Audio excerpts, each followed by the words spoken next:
It's National Dog Week and the first full week of fall. Celebrity dog trainer Michael Hill, he's joining us now with tips on how to have fun this season with your dog and more. Good morning, Michael. Good morning, Marissa. How are you? I am great. Who's that cute baby you have with you? This is Steve. Steve's a baby Bernese Mountain Dog. Oh, well, Steve is camera ready too. He's like, I'm ready to talk. I'm ready to say something. What do I gotta do? He's a natural. Yeah, so tell us about the fall fashion for the dogs. We also have Halloween coming up. What do we need to look into getting our furry friends?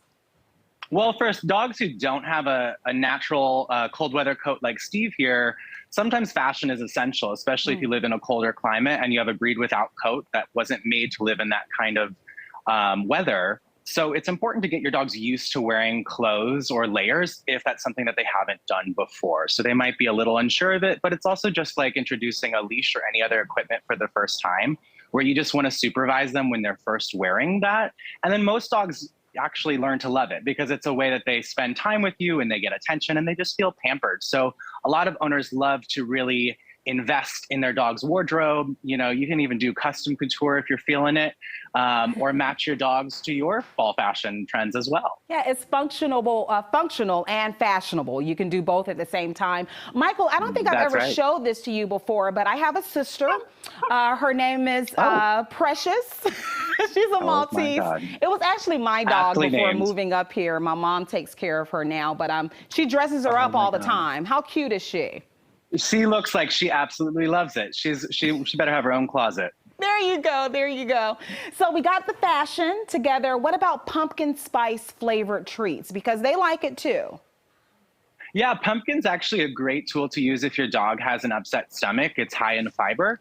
And this is a time of year where pumpkin spice lattes, pumpkin pie, all that seasonal stuff is out and about. So you can make your own treats at home for your dog, either just by freezing canned pumpkin, mixing in other things. You can even add turkey and pumpkin and make it Thanksgiving flavored, or you can make dog biscuits at home if you like to as well. So for people who love to cook, that's a great way to show your dog a little extra love this time of year. So would you recommend making a very small serving first to make sure that your dog is okay with it and reacts well with it?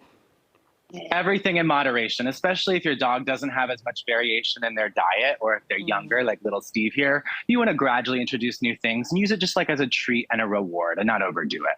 Okay, I want to get your take on a new Chewy One Poll study that showed that close to 80% of pet owners say that they put their pets' needs before their own.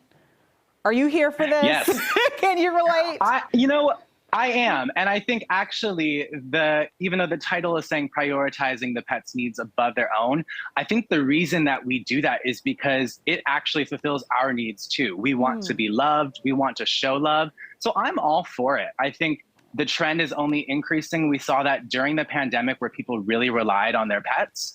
And dogs are just becoming more of a way of life for people, where they're finding that they can, include their dogs in dining, in adventures, in their fashion, and just, we're continuing to find ways to teach dogs to adapt to our lifestyle in ways that we hadn't years ago. Yeah, there was another study that came out last week, Michael, saying that just having a pet can even make your work life more enjoyable. So it spills over into other areas. Physical, mental, emotional health all around. Okay, well, what about Ben the vet? He went viral listing 5 dog breeds he would never own and caused all kinds of ruckus, some 6 million views. What do you make of that? Yeah.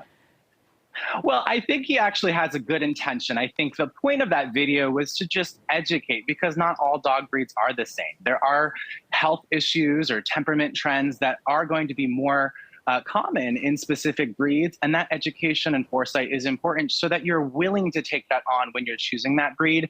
He's not saying if you already have and love that breed that you made the wrong choice. He's sharing his personal opinion and trying to educate. But, passionate dog owners took that a little bit of an offense and wanted to step up and defend their breeds. And I understand that as well. But I think it's also like something that I try to do is explain to people different things like size, temperament, health issues that we need to know before you get a dog. Because if you think that this is cute, like at this age, imagine what it's going to be like when he's over 100 pounds and Right. trying to sit on my lap here. So Okay, just well, being prepared for things ahead of time. yeah, and I think Steve is telling me that's enough, Marissa. You had your time. I got to like, I get got Michael stuff to back to do. myself. Well, thank you I'm so booked and much busy. for joining us. My As pleasure. You are Always booked and great to busy. see you. Yeah, good to see you too as well. And those dog breeds were the Chow Chow, the Cavalier King Charles Spaniel, the Dachshund, the Shar Pei, and all flat-faced breeds, including the French Bulldog and the Pug. So he had various reasons. And if you want to connect with Michael Hill, there's his information. All right.